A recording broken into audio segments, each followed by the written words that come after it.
Hi teachers, this video is about converting your lesson plan into a TOS and then your TOS into a summative exam using Copilot. The first part of this tutorial will only focus on converting your lesson plan into a TOS. I have the option of turning it directly into a summative exam, but since the correct way to do this is to first create a TOS, yun na muna yung gagawin natin. Kasi di ba sa TOS natin ina-analyze yung proper distribution ng items based sa actual na nangyari sa class. For instance, yung mga topics and subtopics na mas nabigyan ng oras, ideally, should also have more items.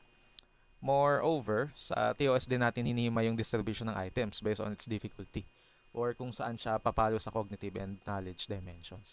We do this so we can properly target the higher order thinking skills. For the first part, you will need your lesson plan and your TOS template. So kung ano yung gamit sa school, edi yun na lang. I would like to give emphasis to the fact that the effectiveness of this method depends on the following. Okay? So first, yung lesson plan mo. So it should be as detailed as possible, especially dun sa part ng flow. Kasi dun magdedepende sa agent sa mga items na ilalagay niya sa TOS as well as dun sa exam. Next, it will also depend on your execution of the lesson. Siyempre, it is important na nasunod mo yung nasa plan. Kasi kung hindi, magkakaroon ng items doon sa TOS and sa exam na hindi mo naman naituro. And ayaw naman natin nun. Okay? So, let's begin. First, go to Microsoft Copilot. Okay? And log in using your DepEd account. So, I already told you doon sa previous video why it is important na yung DepEd account yung gamitin. Okay? Tapos, yan. Pag nandito na kayo, select an agent. Dito tayo kay Word ulit since yung mga files na gagamitin natin as well as yung output ay naka-Word siya. Then, next. Pinakita ko lang ulit yung pag-select ng agent. Tapos mag-switch na ako dun sa previous thread na ginawa ko. Para hindi na natin need hintayin si Copilot mag-load. May papakita ko na rin agad yung results. So, switch lang ako saglit. Yan, nakapag-switch na ako dito dun sa previous thread na ginawa ko. No, ito ay complete na. Dito na yung lesson plan ay na-convert ko na sa TOS. Tapos yung TOS nagawa ko na rin sa summative exam. Yon.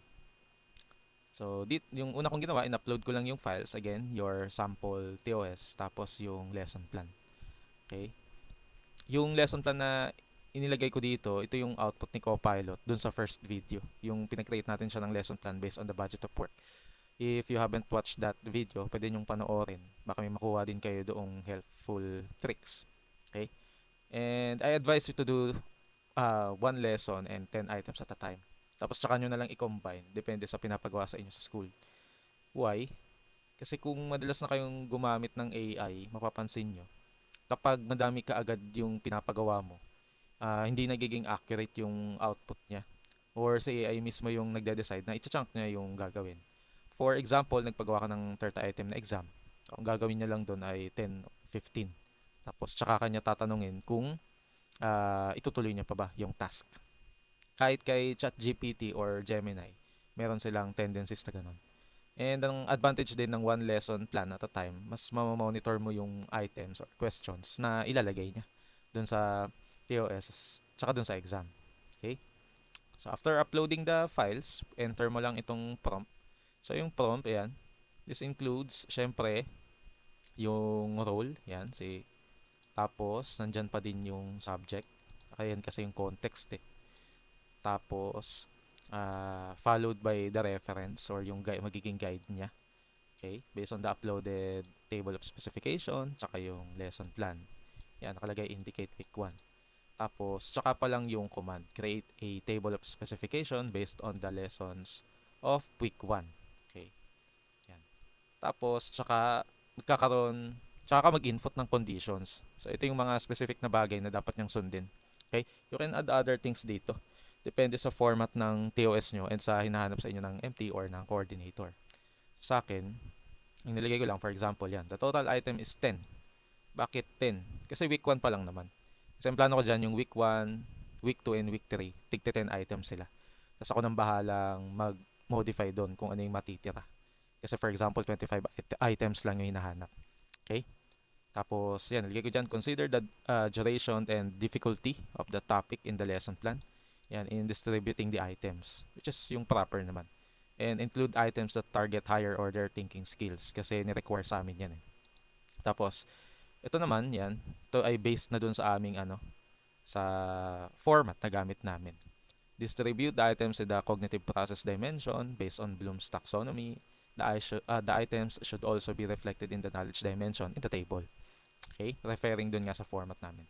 Tapos ito, dinagdag ko to para alam niya na yung TOS ay i-convert pa into an actual exam after. No? So the output TOS will be used in creating a 10-item exam. Make sure to follow the format of the uploaded TOS sample. Yan. Tapos, kapag nung in-enter ko yan, may clarify siya, which is good, no? Kasi, yan, inaayos niya para alam, tina-target niya talaga yung gusto mo.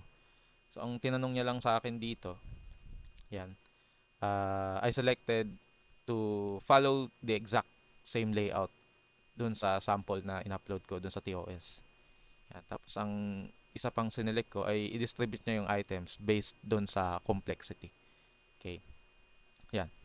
After I entered that, okay, after 8 to 10 minutes, siguro mga ganon, ito na yung output na TOS. Okay. Yan. Mapapansin nyo dito, sinunod niya talaga yung yung format. In-include niya din yung logo and header.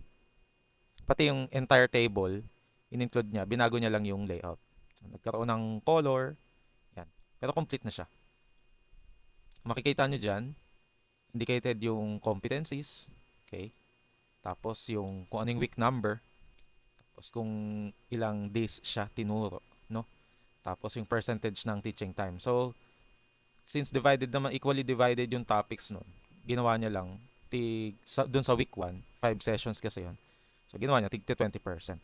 Tapos, nagkaiba-iba na lang siya based dun sa complexity. Okay? Yan. So, nag-vary siya ng number of items dun sa competencies based sa complexity.